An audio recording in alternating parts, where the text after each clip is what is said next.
Welcome back. You're watching HFO-TV. Welcome back to HFO-TV. I'm Greg Frick, partner at HFO Investment Real Estate. And today we have Angie Even, from representative of Save Portland Buildings, back again. You were here about a year ago talking about URM discussions within the city. So yes, we thought it'd be a good idea to bring Angie back and kind of get an update of what's happened in the last year and kind of what's looking forward and going into 2019. So thank you for coming back. Maybe you can give us an update of where we are today with the city and the URM, the Unreinforced Masonry discussion regarding apartments, commercial buildings within the city of Portland. Hi, thanks for having me back. The city has passed a resolution that was passed on June 13th. Right. And that resolution is directing city staff to convene 2 working groups that are tasked at trying to find funding to retrofit the buildings. Okay. The process. Now, is this a different task force than it was before, or is this kind of more a specific job? This is what they want the task force to do? Yeah, that's really unclear. Okay. I've heard both. I've heard that it's to find the financing and to pair the financing with retrofits. No mandates have passed to date, and this is sort of a precursor to seeing what is palatable or what would be successful as far as helping building owners get their buildings retrofitted. Got it. I know there was a technical committee at one point kind of talking about the specifics of the retrofits and things like that. Is that kind of already kind of been shelved, or is it, hey, let's go find how we're going to pay for whatever level it's going to be, and then we'll go from there? Yeah, it seems like they're relying on BDS at this point. They are, okay. And so they've commenced and ended all of the citizens advisory committees, to my knowledge. Okay. At least that's the way that the message that they've gotten. Right. So I know the big topic in the last couple months, well, probably 60 days, has been a placard system or placard program on the buildings. Maybe you could give kind of an update for people that aren't fully aware or haven't been as immersed as you have in this whole program. Yeah, absolutely. It would be, there's no mistake that people don't know about the placarding program. Right. And the reason for that is that just sort of dropped out of nowhere at the city council meeting. The policy committee and the final draft does not recommend putting involuntary placarding on the buildings. And it does not recommend doing that. Does not recommend doing it. Okay. So city staff, Commissioner Saltzman, Mayor Wheeler, seemed to have driven a process that was really not transparent and nobody knew about. The details, there were no public meetings, there were no advisory committees, the small businesses, the building owners, no one in the community was involved in this discussion. And on October 10th, they passed an ordinance that will impose having building owners put placards on their buildings. And will the placards have to be on all unreinforced masonry buildings, or is there like these ones get them and this one doesn't, or have they even gone that? There's a vast level of carve-outs. Got it. Okay. So the first carve-out is that residential buildings and duplexes do not have to put placards on their structures. So single family and duplexes are exempt? They're exempt. Second would be that the churches and nonprofits have 2 years to put the placards on their buildings. The city is citing monetary issues, but I don't understand that because they're saying that the placards are $30. Oh, so they're saying it's a monetary issue for churches and profits to put a placard on the building, but we're figuring, okay. We're talking about $30. Got it, okay. Yeah. Okay. And those are the only exempt ones? Yeah. The other thing that looped into that was city-financed affordable housing, so nonprofit apartment buildings, like what may be through REACH or through City Central Concern. Right. Those buildings also will have 2 years before they're required to put a placard on their buildings. Got it. And what was the reasoning on the report that was done, given the advice to the City Council for not doing the placard system? Was there, what was, maybe we can get into a little bit of that versus kind of what the city's decided to do, which is not. Yeah, well, the policy committee really deliberated why not to do the placards and never deliberated why they should do the placards. So there's never really been a discussion as to why anybody should do it, other than they did have the idea that they could do what you might call attaboy placards that would incentivize people to do retrofits, and then they put could something put up a at that sign point. on that would acknowledge that they had done that work. Right. And sort of like the LEED buildings, that would be a carrot or an incentive, incentivizing it. But there has never been a discussion why to do it. But the points against it were that it is absolutely going to make it more difficult for buildings to be successful. Right. Because placards, since we're inventing the wheel and it's never been done before in the city, and there's no studies that'll show the impact of it, that the fear is that it will not only change the ability to rent and also to close small businesses or hurt small businesses if they have customers that no longer go to their business because of the sign, and or insurance rate, and also being able to finance the buildings.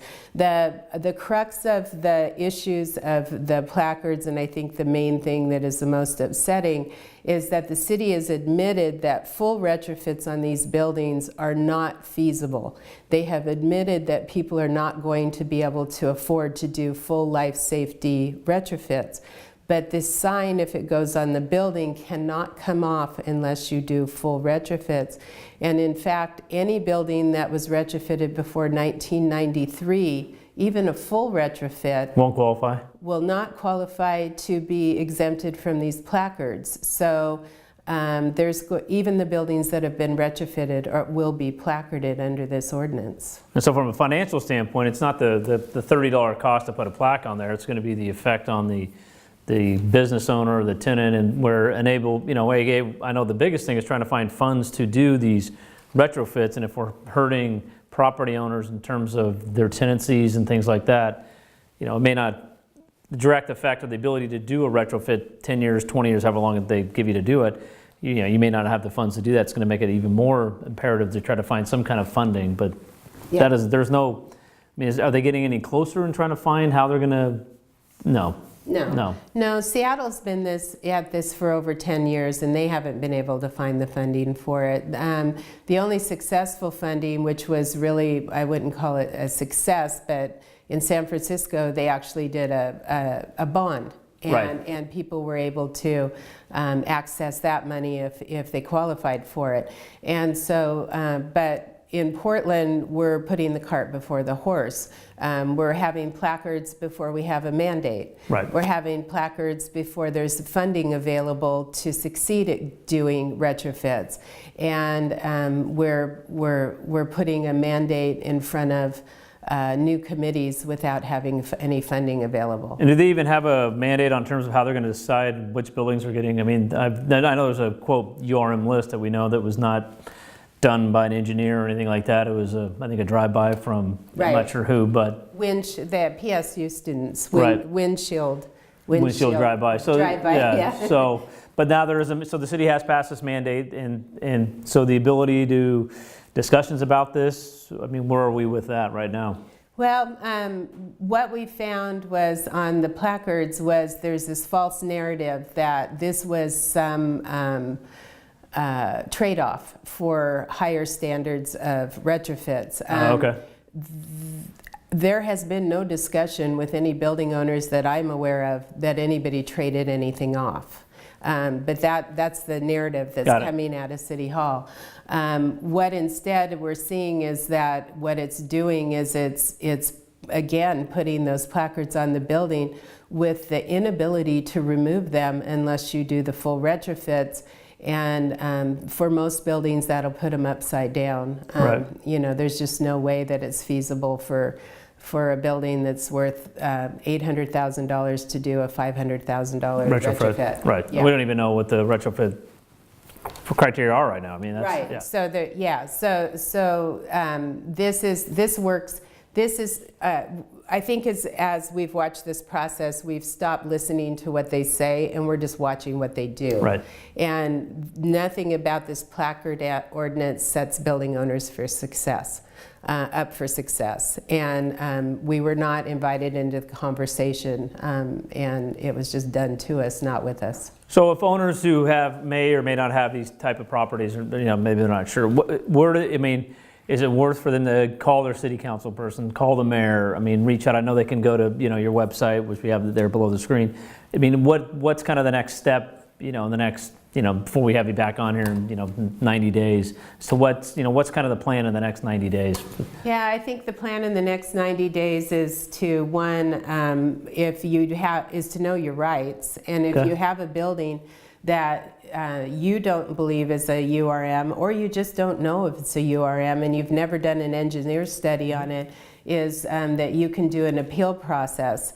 What we recommend, other than doing the appeal process, is to put the onus on the city to disclose their methods and techniques and how they determine that your building should be on that list. I don't think they can do that because they have not done the invasive engineering testing that needs to get done. They're saying we have to do if there's an appeal. And so, and those retrofit assessments can be $10,000 to $15,000. Right.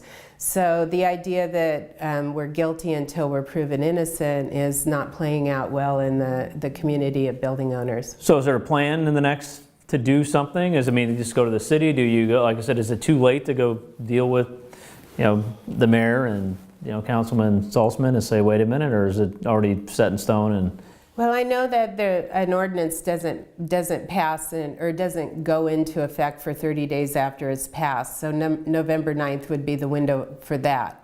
I also know that they can reverse course at any time. They have the ability to do that. And what we've asked for is for them to reverse course and to bring the people that are impacted to the table. And then that includes the tenants. Yep. Because we have over 1,400 buildings that are commercial. And so we're not just talking about placarding the buildings, we're talking about placarding small businesses. Right. And I think that's that's an issue. And then as far as a district level, there seems to be a 30,000 foot view of 1,600 plus buildings. But if you go district by district and you think about the Montevilla district that has 50 some buildings on it, that's 50 some signs in that district. Or the Old Town Chinatown has 90, or Northwest has 164.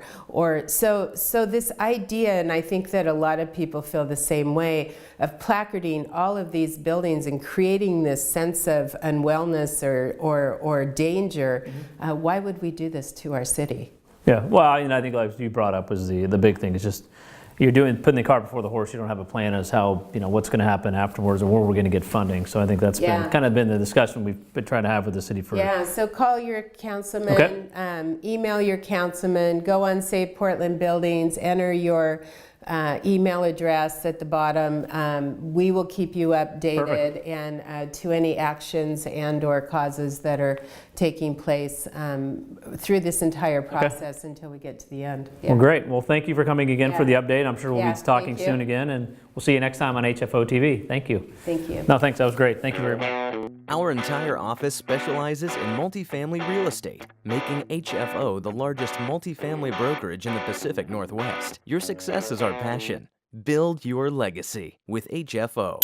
Call 503-241-5541 or visit our website at hfore.com for more information.